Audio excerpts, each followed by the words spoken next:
शिक्षकों के तबादले को लेकर अब शिक्षक संगठन सरकार को घेरने के लिए पुरजोर तरीके से तैयार हो चुके हैं। दरअसल जब विधानसभा चुनाव था तब लगातार शिक्षक मांग कर रहे थे कि तबादला नीति बनाते हुए शिक्षकों के ट्रांसफर किए जाएं। हालांकि सरकार की ओर से, पूर्ववर्ती सरकार यानी कि यूं कहें कि कांग्रेस सरकार की ओर से आश्वासन दिया गया, लेकिन शिक्षकों के तबादले नहीं हुए।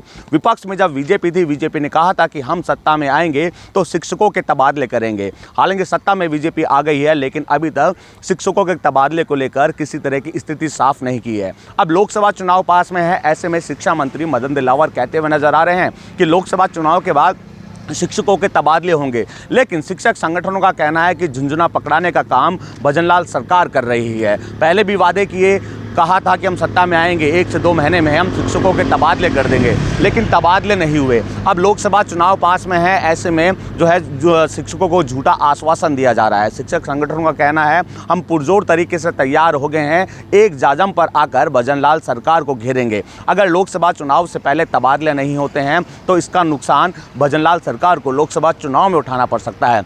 आपको बता दें, इससे पहले भी तबादला नीति पर मंथन करने की बात कही जा रही थी। शिक्षकों का कहना था हमने तबादला नीति पुरजोर तरीके से तैयार कर ली है, हम सरकार को तबादला नीति के तहत पूरा खाका देने के लिए तैयार है, लेकिन सरकार केवल झूठा आश्वासन देने में लगी है। प्रशासनिक अधिकारी झूठा आश्वासन दे रहे हैं, लेकिन अब शिक्षकों का कहना है हम झूठे आश्वासनों में आने वाले नहीं हैं। जब तक तबादला नीति नहीं बनाई जाएगी, शिक्षकों के तबादले नहीं होंगे, तब तक उनका आंदोलन जारी होगा। हालांकि शिक्षक संगठन एक जाजम पर आने को तैयार हो चुके हैं। अब एक जाजम पर आकर एक रणनीति बनाई जाएगी, एक रोड मैप तैयार किया जाएगा भजनलाल सरकार को घेरने का। एक तरफ भजनलाल सरकार और यूं कहें कि कांग्रेस लोकसभा चुनाव की तैयारी में लग चुकी है, लेकिन लोकसभा चुनाव से पहले अगर शिक्षक बड़े स्तर पर आंदोलन करते हैं तो निश्चित तौर पर मौजूदा भजनलाल सरकार को लोकसभा चुनाव में इसका नुकसान उठाना पड़ सकता है। हालांकि शिक्षकों को साधने की कोशिश लगातार की जा रही है।